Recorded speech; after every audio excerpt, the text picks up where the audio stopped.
Hi everyone, and welcome to a new episode of Days Podcast along with a new video. I want to thank you guys so much for liking, subscribing, viewing, watching, and listening. I truly appreciate it. We will definitely be making more free episodes, content, videos, however you see fit. And we will also be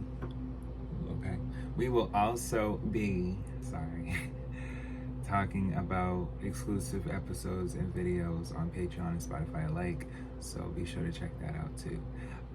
So today we are going to talk about Exclusive by Chris Brown. So let's look. Exclusive is the second studio album by American singer Chris Brown. It was released on November 6, 2007 by CDE Jive Records. The record serves as Chris Brown's second studio release under his CBE record label, as well as with Jive.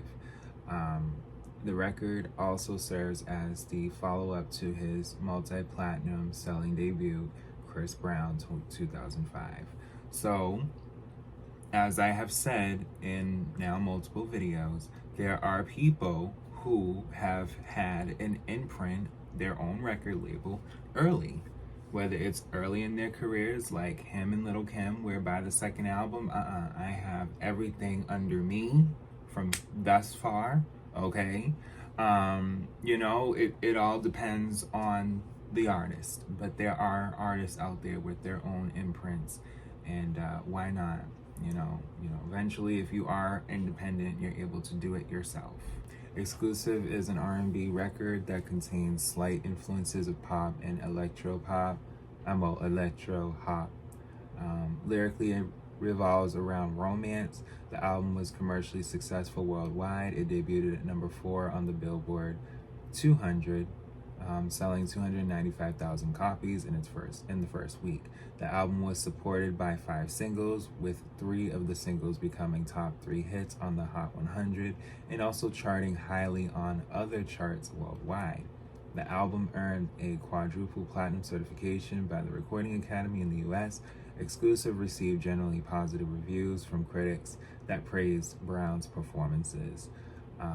On June 3rd, 2008, Exclusive was re-released as a double disc deluxe edition titled the Forever Edition, which includes 4 more songs, including the singles Forever and Superhuman, a bonus DVD featuring behind-the-scenes footage from his tour and his music videos.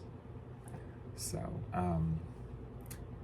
this was him being able to creatively take control, as most artists do, by their second album, if not their third, and rarely they do by their first. But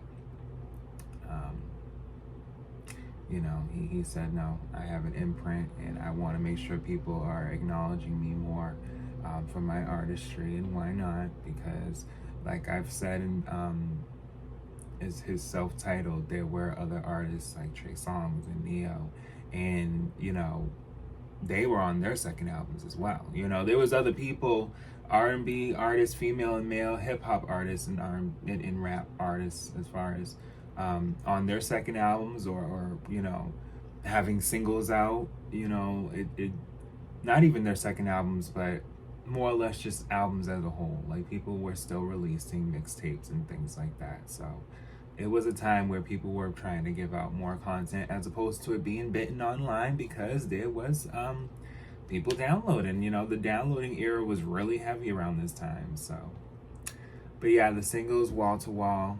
Wall to Wall was the first single that came out May 29, 2007. I was 13.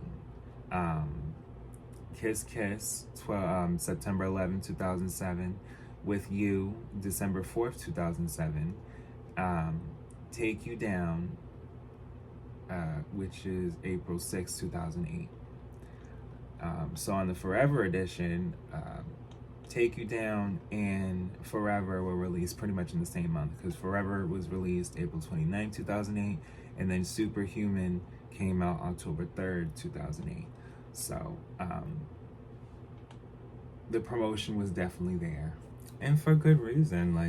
This was, again, an imprint, and also working with Jive Records. So In 2006, following the success of Brown's self-titled album, the singer started to work on his sophomore album, developing his concept along with Tina Davis and Mark Pitts. Brown co-wrote half of the tracks along with different writers, including Sean Garrett, James Fauntleroy, I think, Jonte Austin, and Tank. The musical direction aimed for Exclusive was different to the hip-hop soul influenced sound of the previous album, being worked as an R&B album appealable to a wider public. Initially, Brown wanted the album to be named Graduation, but after learning from Kanye West that the rapper's third studio album, dropping that same year, was planning on using the same name, he respected his decision and changed the name of his album to Exclusive. And a good thing. Both albums alike, I feel as though, had the right to their rightful names. Like, I feel like Exclusive really worked for his second album, because it wasn't so much he was young as, he was becoming a man here. So Brown explained to MTV News, "At first I was naming it Graduation because I was 18 and the album was supposed to be my musical constellation. But then Kanye was like, I heard Chris is naming his album Graduation, I'm naming mine. I was like, I'll change mine because I respect his decision more with College Dropout and Late Registration, all that. So it kind of went with his. So I was like, I don't need mine to be Graduation, I'll change mine to Exclusive because I'll make an album exclusively for my fans."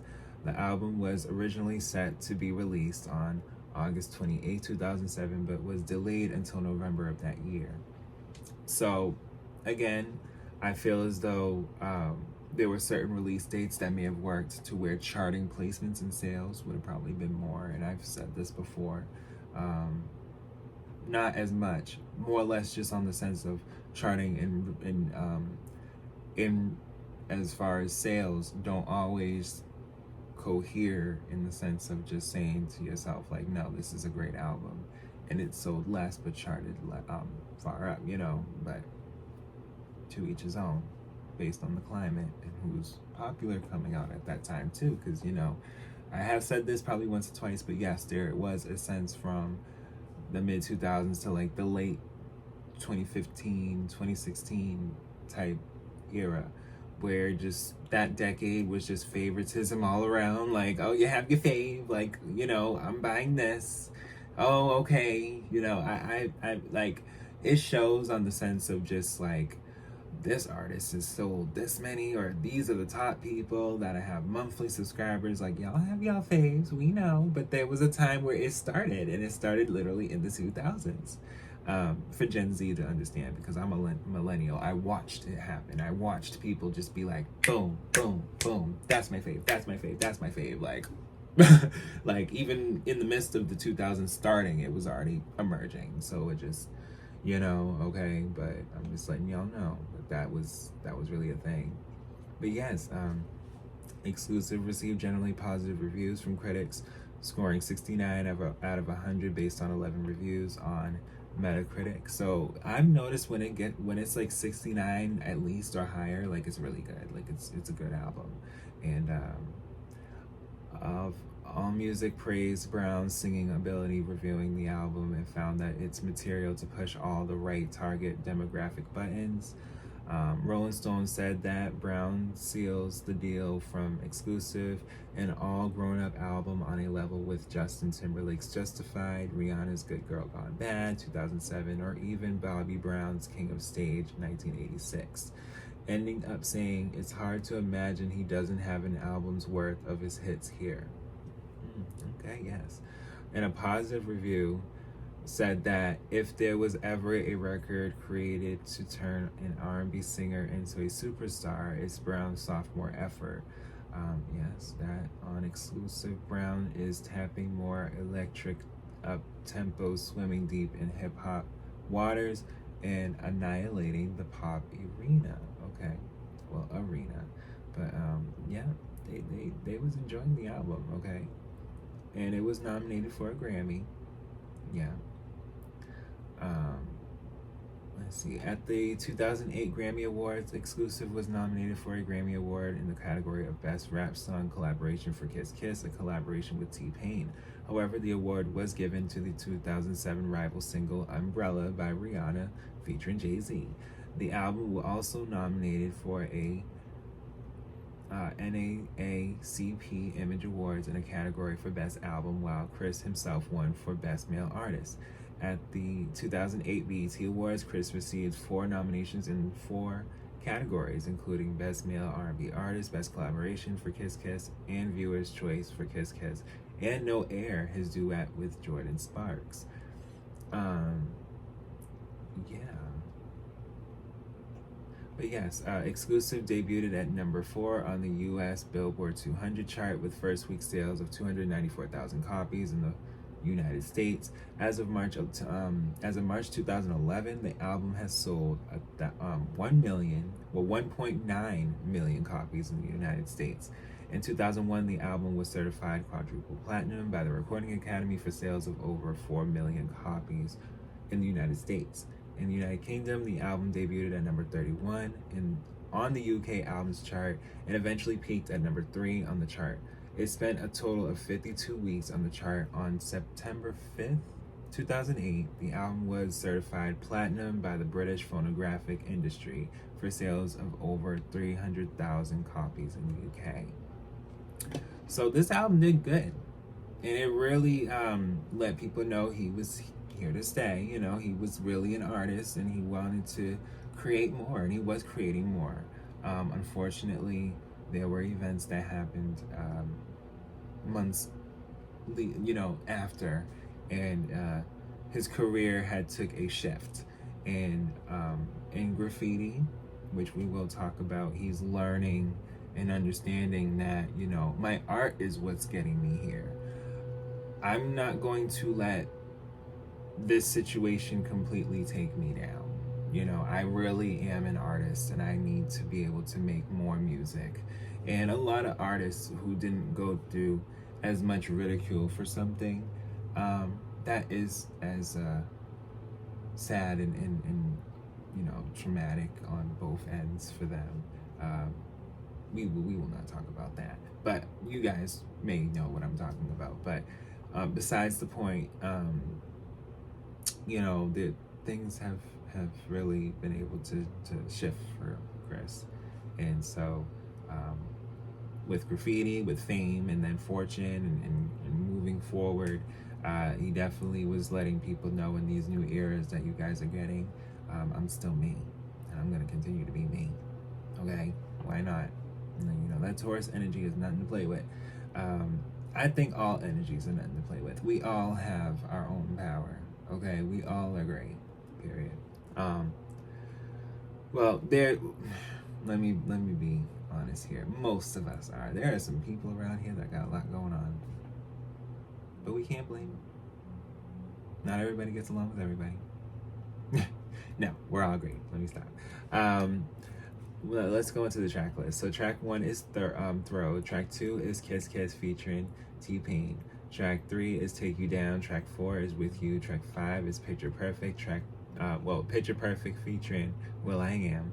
Track 6 is Hold Up featuring Big Boy. Track 7 is You.